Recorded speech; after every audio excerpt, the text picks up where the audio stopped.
So it is 10:51 p.m. on a Saturday. I can hear the streets turning up right now, and I honestly don't know how I used to be outside. And I don't even mean this in like a, oh, I'm getting old way, but like quite literally because I've been doing so much research into health and wellness in the past couple months since I've been incredibly depressed. And I'm trying to turn my depression around. Hello, would you believe it? It's just really blowing my mind how after learning how important a consistent bed and wake up time is, specific bedtime, honestly, just let yourself sleep until you wake up. I know you have shit to do. That's why you have an alarm set. But I'm saying, like, if you go to bed super early, you should be waking up before your alarm. Not in like a you should be like shame on you, but like cause effect, if then statement. And so, since I know how important consistent bedtime is to mental health and well-being and also to heart health, hello, someone can fact check me on this, but one of the treatments for mental illness, specifically for bipolar disorder, is making sure you go to bed at the same time every day to regulate yourself. We should all be going to bed at the same time every day. Mind you, our body doesn't know what the hell a weekend is. Our body said, I run on sun cycles. That's 24 hours, sweetie.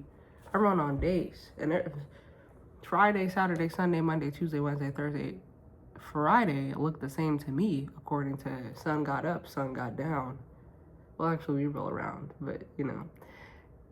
So why did we go to bed at 8:30 yesterday, and today we're going to bed at 2:30 a.m.?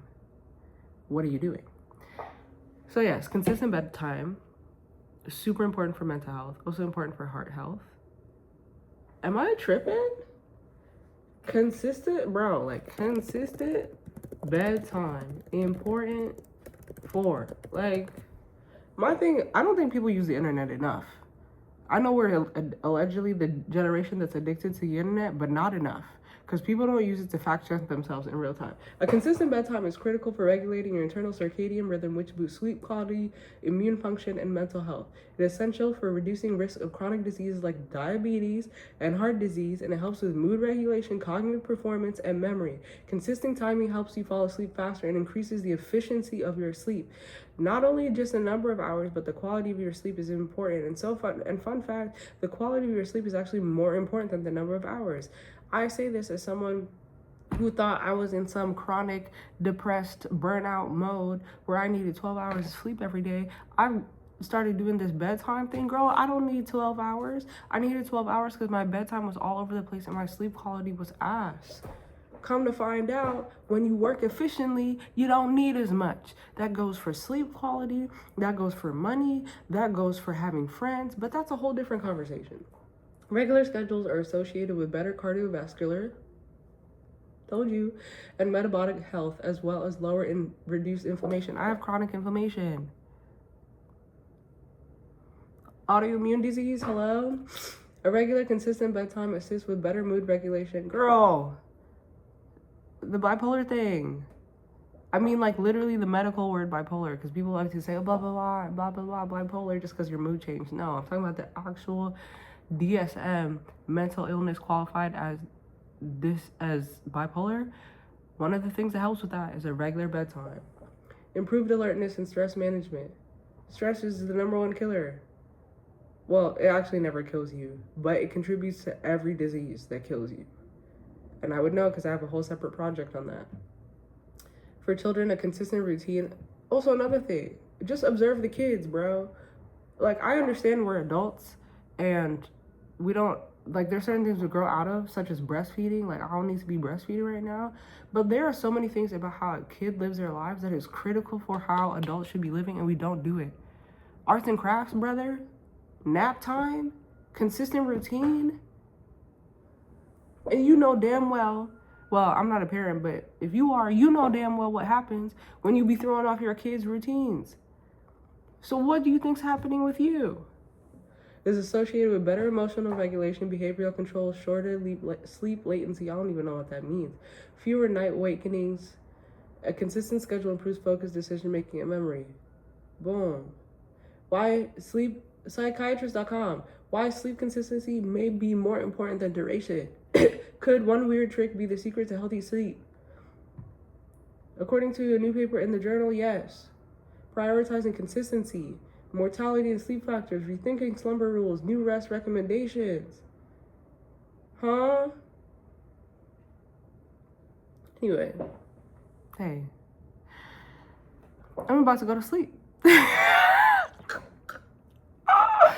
Are you surprised? I'm about to go to sleep. Duh. It's 11 p.m. on a Saturday. The fact that this is when my night would be starting, 11 p.m. is early. Ooh. Ooh, girl. So I'm in construction mode right now.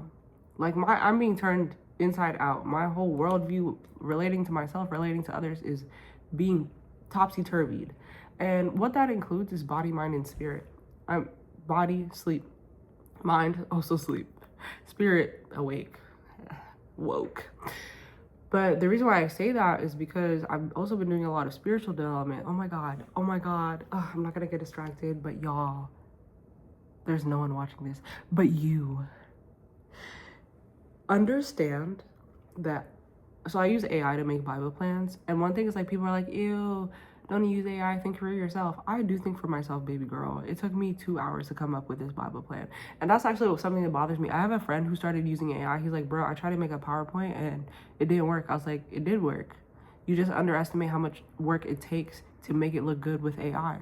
When you see something made with AI that's amazing, it was actually a lot of work on the person's part who used it, the prompt engineer, more so than the AI. Which is why you can't replicate what we be doing inside our AIs. Can you? Can you? Anyway, so I use AI to make Bible plans. And today, it's a new month, it's May 2nd. I created a Bible plan about God changing his mind. And I am so excited to read it. Oh my God, I'm so excited to read it. That was an aside. The fact that in a month I will understand why God changes his mind and be able to use that to influence my relationship with him and my expectations. Oh, I'm excited. Anyway, that was an aside. Back to the main point. I've been doing a lot of spiritual development. And because I've been doing a lot of spiritual development, there are certain things, once I know them and once I see the impact of them, it's hard to even comprehend how I was living my life before. And it's also very hard to comprehend how other people are living their lives. And I don't mean other people like someone who's addicted to meth, like on a street corner right now. I mean people who like seem very similar to me in day-to-day life, but their actions are either my previous actions or so far off from my current actions. So the reason why I say that, I'm working on body, mind, and spirit. Consistent bedtime. I'm thinking about all my friends who are getting ready to leave right now, putting alcohol in their system. And I'm not even saying this as like a shame on you thing. Like, it's just the logistics of the situation are mind-boggling. I don't think anyone should be ashamed of themselves because I was doing this shit, 2 months ago? Who am I to speak, right? But like, it's like, whoa, now that I know how much a consistent bedtime is important, now that I know how much alcohol influences depression and how depressed I've been, like the cause and effect of, I told my friend, one of my closest friends recently, after I did all this research, I was like, I literally engineered my own depression. So many people think that depression and anxiety and so many mental illnesses are like hardwired into us. And that's what psychiatry does. Like big pharma, whatever, trying to make you think it's how your brain is wired so that you can get medication for how your brain is wired. When really, a lot of mental illness is just the consequence of how we're living our lives. Literally cause and effect. So I was like, oh, I'm depressed because I do almost every one of the behaviors on the list of things that create depression. My bedtime's fucked up. I be drinking. Drinking's literally a depressant. So to think about it's 11 p.m. on a Saturday, thinking about putting a bunch of depressants in my system right now so I can go out and hang with people who don't really like me in the middle of the night? What? Whoa. That's wild. And then, like I said, also working on myself spiritually. Spiritually thinking about like, what good is in the world at 11 p.m. on a Saturday? None of the people who I'm trying to hang with at 11 p.m. on a Saturday are trying to pray for me. who actually care about my well-being, would be there for me if I was going through a hard time, want to talk about real emotions, because like part of that lifestyle is escapism. And I'm trying to be intentionally connected with myself and with God and with others. It's like, wow, I can't believe how much my lifestyle was creating exactly what I didn't want. And then I was so upset that my life wasn't what I wanted. Like, I feel like this should be so obvious from the outside looking in, but you gotta get outside of it first.